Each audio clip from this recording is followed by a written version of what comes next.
Good day.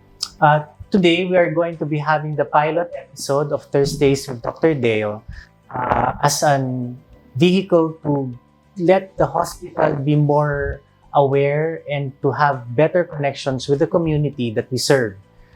We will be featuring different doctors, hospital staff, and any personality of consequence who will be able to help bridge the relationship between the community that we serve and the hospital. But for today, as the pilot episode, we are going to be discussing the history of the hospital and how the hospital came about and how it got to where it is today. So with me are my sisters, Dr. Chit Perez and Dr. Pura Villanueva, to discuss the hospital. So, nung nag-open yung hospital, wala pa ako noon eh. So, how did it came about? Paano siyang nagsimula sa idea nila, Mami? Okay. So, we know that si Mami left for the US in 1962, I think, if I'm not mistaken, to train in anesthesiology. And si Mami was trained in internal medicine before. But since kailangan ni Daddy ng anesthesiologist that they were rare during that time, so she decided to leave us behind for 2 years and then she went to the United States to train. When she came back, she was quite busy kasi being an anesthesiologist that time was rare na. So she had to, give anesthesia to San Fernando, Hawen, and stuff. Sometimes she leaves in the evening. So parang, naisip nila na bakit hindi na lang sila gumawa ng own hospital. And it so happened naman that during that time, the governor of DBP happened to be Daddy's friend and classmate in high school, and that was Governor Itenko. So actually, he was the one who prodded them to take out a loan para makapag-tayo ng ospital. So actually, siya yung nag-buwi for the loan, and then kinabin siya sila Mami. And that was how it started. So that was in, I think, mga 1966 or 67. So the hospital was inaugurated in September 1 of 1968. So that was how it came about. And forever and ever, basta pinag-uusapan yung pinag-umpisa ng ospital, very, very grateful si Daddy at si Mami kay Governor Itenko. Okay. Well, if I'm not mistaken, di ba, first private hospital ang Sacred Heart dito sa Malolos. And I'm sure that was difficult at that time. Ano ba yung difficulties na encounter nila Daddy at saka nila Mami during the start? Ano yan, Diche? Operations, no? Tsaka, alam ko na sabi nga ni Daddy, siya mismo yung gumagawa ng mga bagay-bagay. Like, he turns on the water pump and the electricity, gano'n. And then, since nga wala pa namang siguro yung mga talaga nagsusupply masyado ng yung mga medical supplies, mga gamit. So, talaga sila yung naghahanap go to Manila. Pagkatapos si Mami was the one, yung nagtatahi ng mga drapes and everything. Siya yung nag-screen nung emblem. Tapos, naalala ko pa pati yung forms ng hospital. Minimimeograph yun eh. Pagkatapos, minimimeograph. Pagkatapos, alam ko yung meron siyang hinahati nila. Tapos kasi bata pa rin kami noon. Tapos ginagawa namin pera-perahan pag naglalaro. Naalala mo yun? Meron yung papel na gano'n. Basta yung pinaglalaro ako noon. Yung yung pinagputulan ng mga forms. And then, syempre, alam naman si Mami, lahat ng mga literature ginagamit na pambalot, mga gasa, ganyan, tsaka yung mga instruments, so gano'n. So talagang siguro making tipid, tsaka para not to drive the price of the medical care high, talagang lahat ng ways to improvise no, ginagawa nila. Naalala ko, gumagawa pa nga tayo ng gauze noon, yung nagtutupi ng gauze. Oo. Eh yung yung management-wise ng hospital, kasi syempre, they were trained doctors eh. Tapos nagtayo sila ng hospital. Yung in terms of sa community, yung mga licenses, yung mga administrative part, ano ba yung challenges na na-encounter nila? Basta mostly si mami yun, di ba? Usually yung mga licensing, yung mga paperwork, si ma'am yun, sa administrative side. Si daddy usually yung sa medical side of it. Pero, nung nag-start kasi sila, yung hospital, parang ilan lang silang doktor eh. Si daddy, si mami, si Doktora Tayaw, si Dr. Aquino.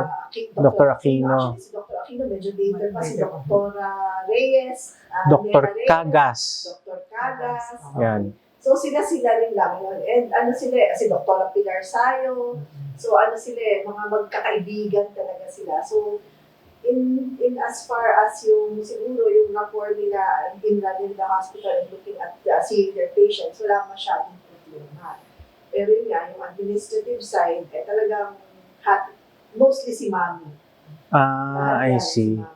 So, nung time na yun, kasi di ba ang daming mga hospitals din na nagtatayo ngayon na who are made up of doctors themselves eh. Sometimes nagkakaroon ng issues amongst the doctors who run the hospital. Wala namang ganong experience sila mami nun.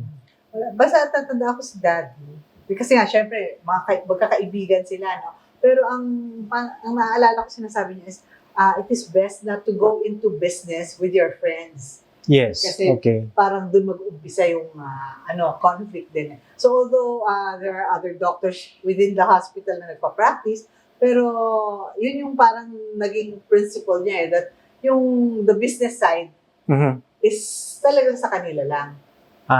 So yun yung formula. Oo. Kasi, di ba, parang naalala ko yung sinasabi ni Daddy, maraming nagkakasirang magkakaibigan pagdating na sa negosyo. Okay. I think yun yung principle behind yung ginawa nila na they never ask any of the doctors who practiced in the hospital to invest. Okay, Yeah. okay. Feel ko yun yung principle behind that. And it has worked so far. Oo.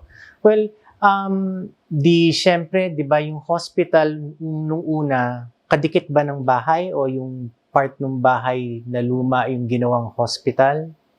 Hindi. Actually, the hospital, yung original hospital was on a different lot. Yung lot na original, doon sa original, actually, doon ni Tita Kelly dati. Okay.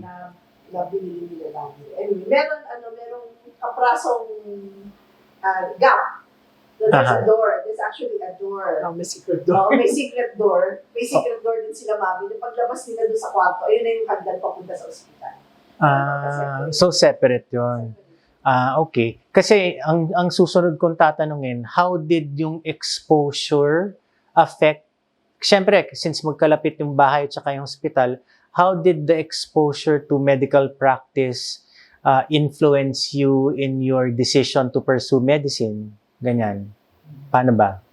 So siguro nga kasi, yun yung nakagisdan eh. Parang pag-isip mo sa umaga eh, nandun yung ospital. Pagkatapos actually, kumisan, yun nga, parang yung routine ng sa bahay, nung bata kami, is determined din kung gaano ka-busy sila, kung may operasyon or ganyan. Okay. And then we saw that parang it's something na it's yung trabaho mo na, pero ano mo rin, parang, ano ba yun, advocacy mo rin, na pagtulong na gano'n. And then, ang parati kasi sinasabi ni Daddy, pagiging doktor, yun nga, serbisyo sa community.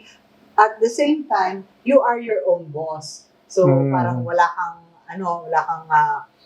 mga timekeeping na ganyan, or gano'n, at saka parang hindi ka nagde-depend dun sa boss mo, sa trabaho mo, kundi sariling sikap mo. Oo.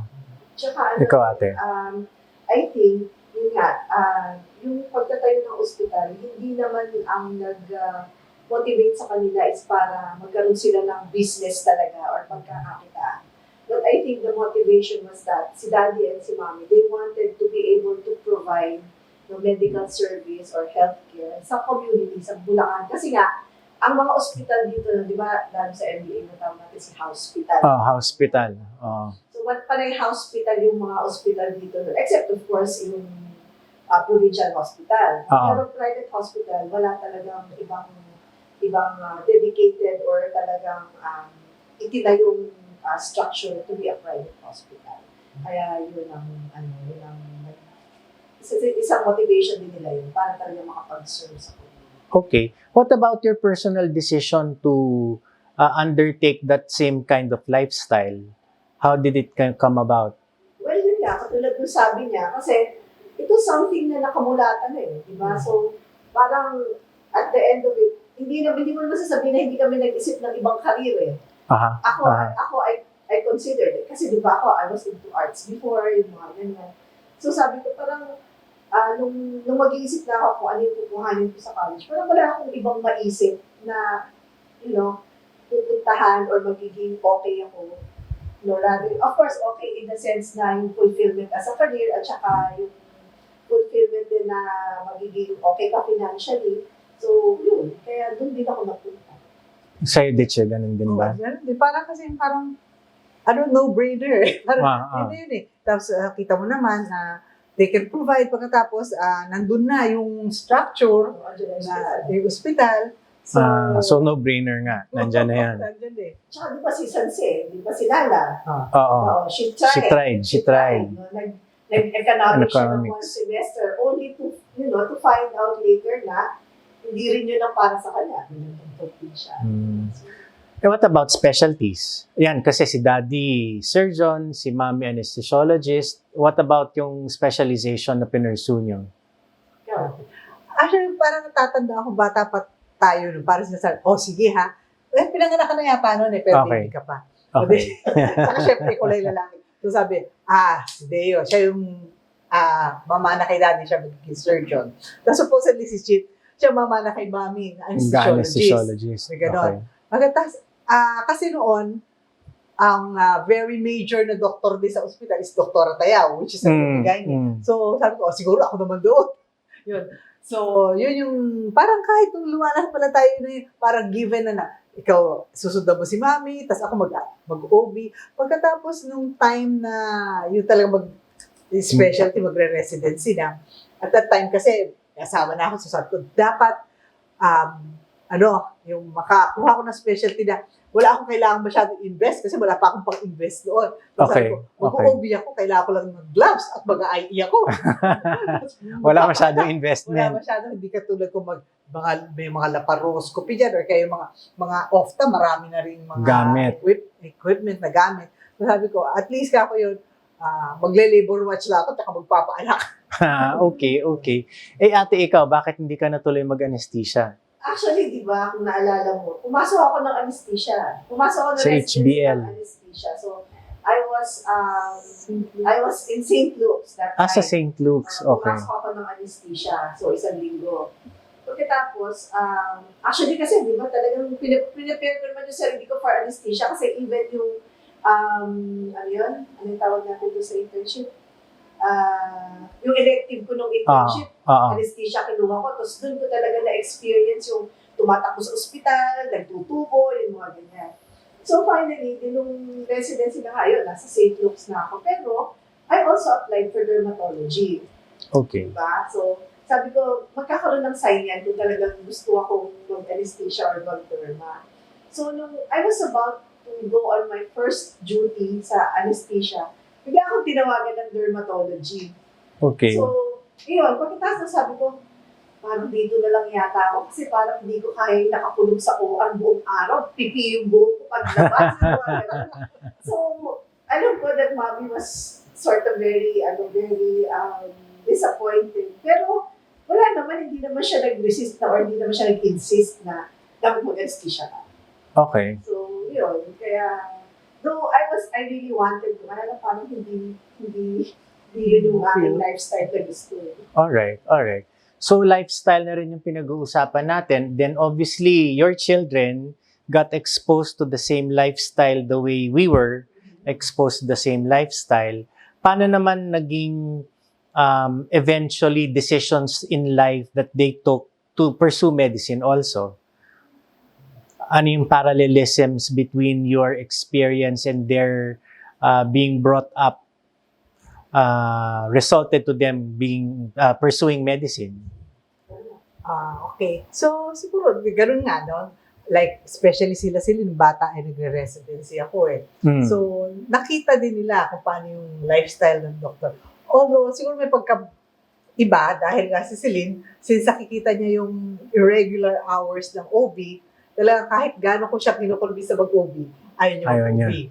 Kasi sabi niya, ayaw niya yung talagang walang oras. Kasi nga, ang nangyayari sa amin nung bata sila, nakasakay na kami sa kotse, pupunta na, luluwas na, mag-shopping or what, magkakapasyente, oops, U-turn na lang.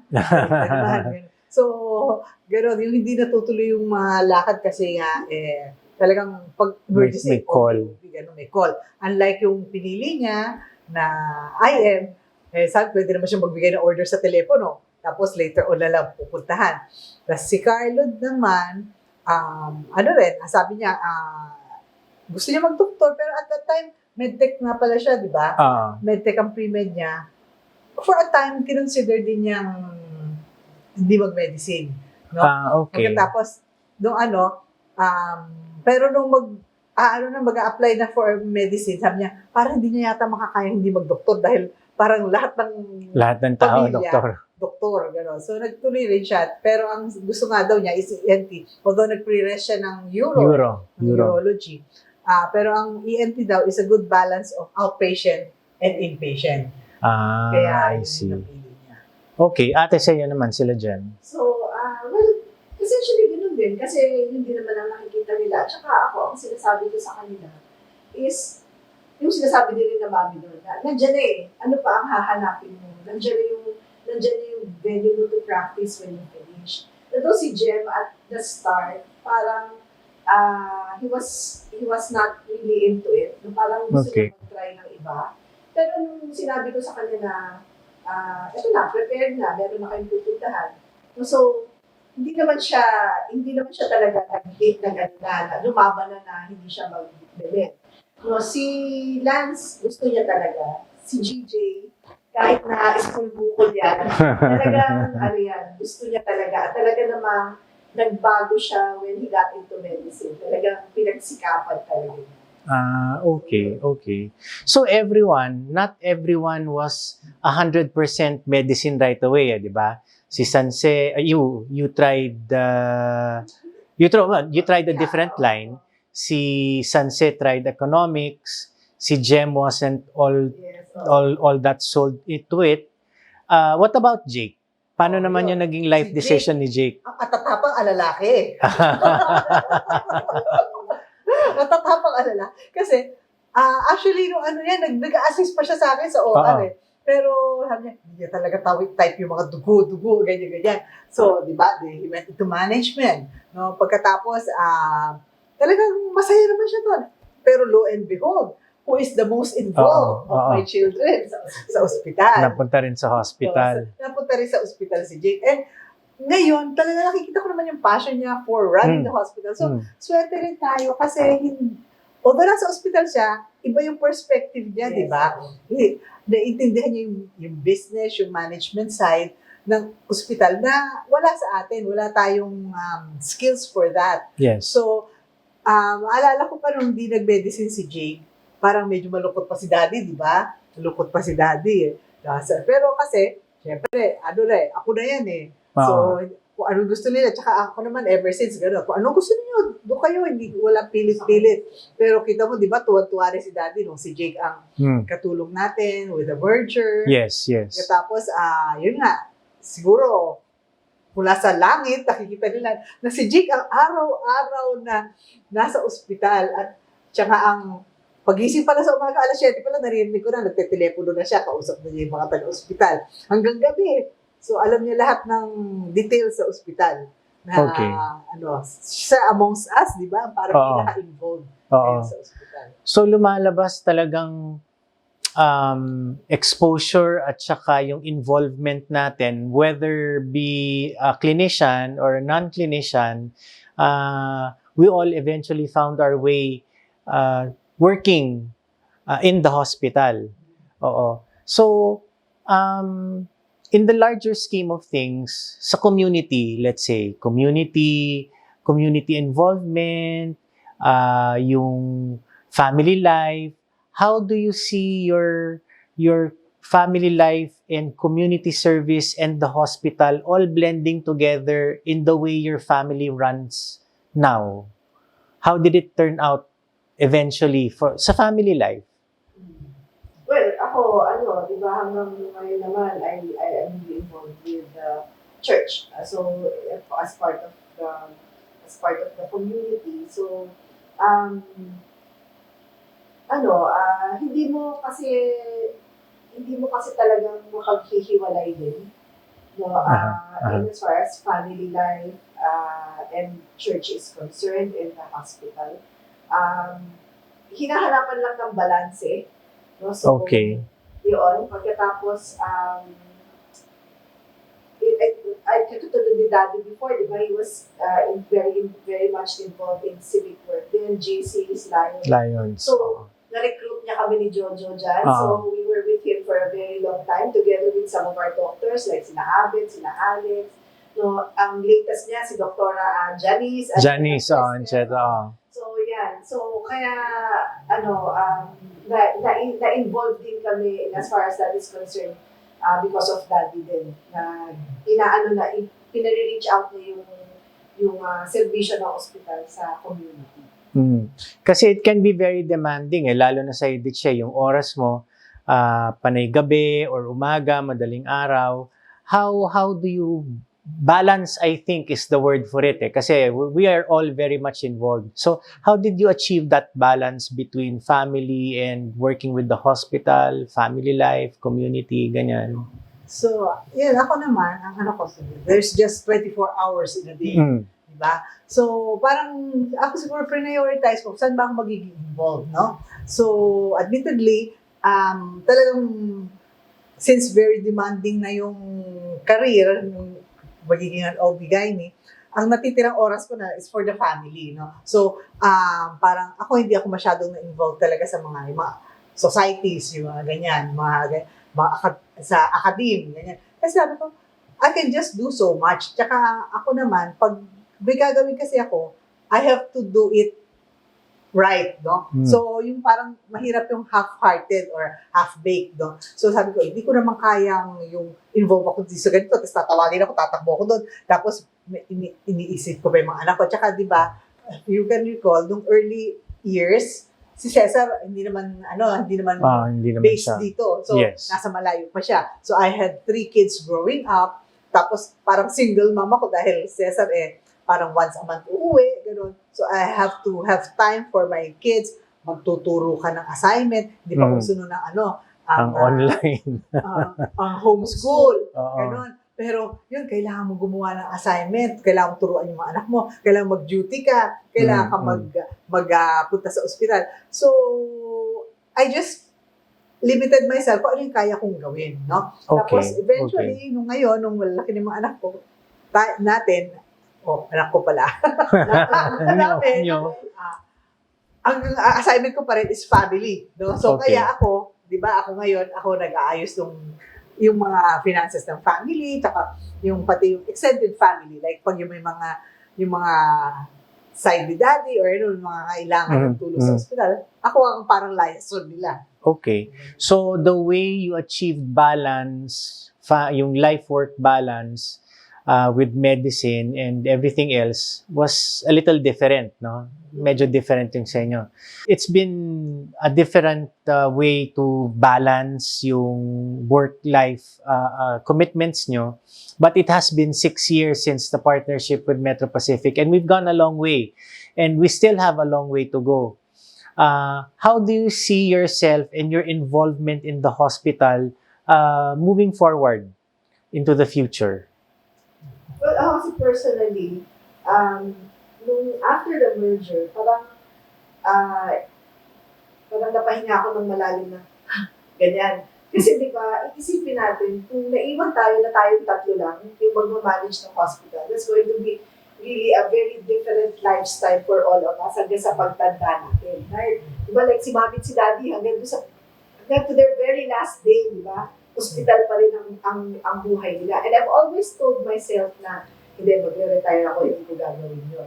Yes. And now that may partners tayo and may people helping us run the hospital, I think, no, yung involvement natin sa community, mas makakatulong ako. Kasi, hindi, iba yung iba kasi yung trabaho na, hindi na yung running the hospital itself. No? Like for example, just today, kausap ko si Carl and we were talking about how to bring yung church closer to Sacred Heart, kung paano tayo magkakaroon ng church services, etc.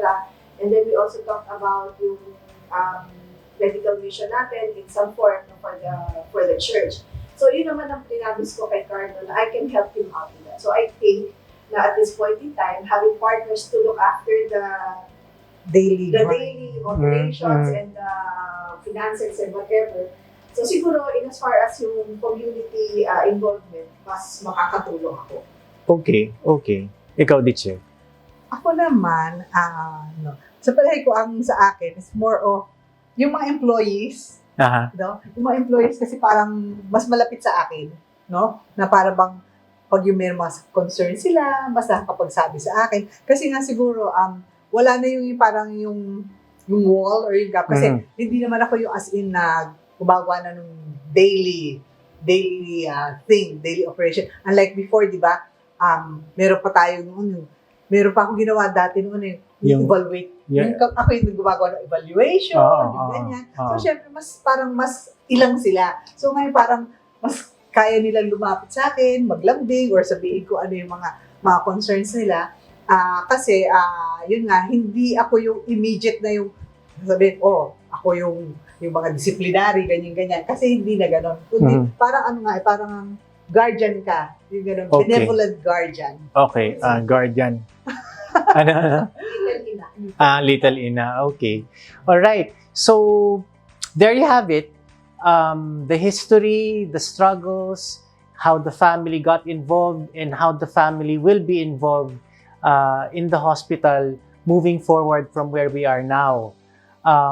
This is the pilot episode of Thursdays with Dr. Deo. Come back, tune in, and get to know the movers and the shakers and the people behind the hospitals next Thursday with Dr. Deo. Sacred Heart Hospital of Malolos. Serbisyong subok at kalingang maaasahan.